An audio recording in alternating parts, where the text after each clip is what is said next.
So we want to talk to you about art, particularly on iPad. We've got an art challenge coming this year. I'm not an artist, but I am a visual kind of learner.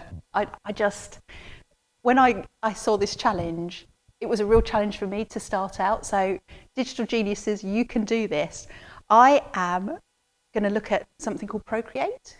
Procreate's a great app. I use it myself. It's probably the most sort of high-end art drawing app on the iPad. If you're a real artist and your subject is art at school, this is a fantastic app to go for. Mind you, I use Apple Pencil with mine. It works best with iPad Pro. It works best with a pencil. It is $7.99 as an app. There is a free one, I believe, in paper by 53. Now that works with a normal iPad, the 2017 iPad Air, iPad Air 2, any of the iPads.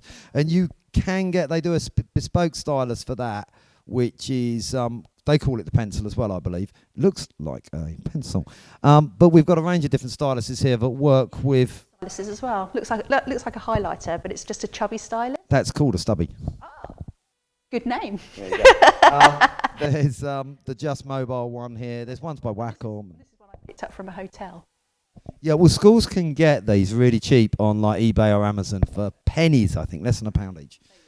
So don't be afraid. You can do art on an iPad, any iPad, an iPad mini with a stylus. Truth is, it is better with an iPad Pro, but I think it's more down to the artist than it is the piece of kit they're using. And to be honest, that's the joy of it.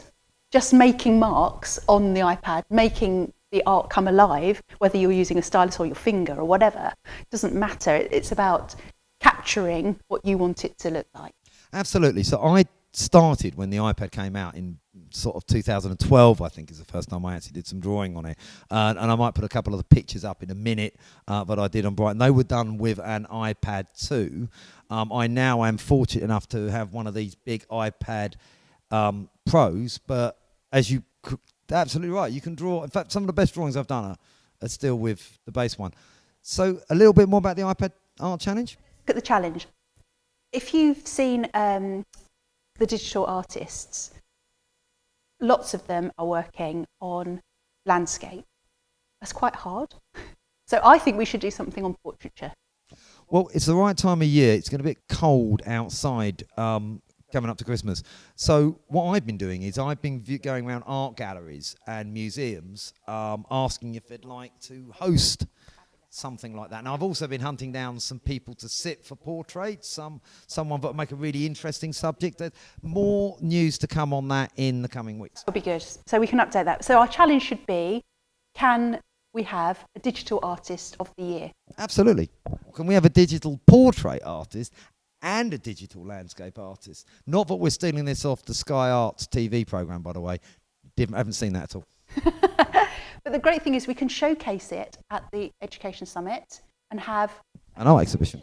Yeah, fantastic, of everybody's work. Even a photo book that we could produce. In fact, I know there's a few museums that we've already spoken to that would like to exhibit the work. So actually, not only is it a competition where you get to meet some famous or incredible people and have a go at painting their portrait, or incredible buildings where you might do some landscape painting, you're also going to be part of an ongoing exhibition where this work is going to go around a bunch of galleries and museums. They're going to exhibit it, and we're going to produce a book. Get the community involved.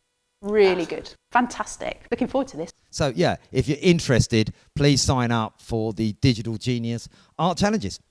Brilliant.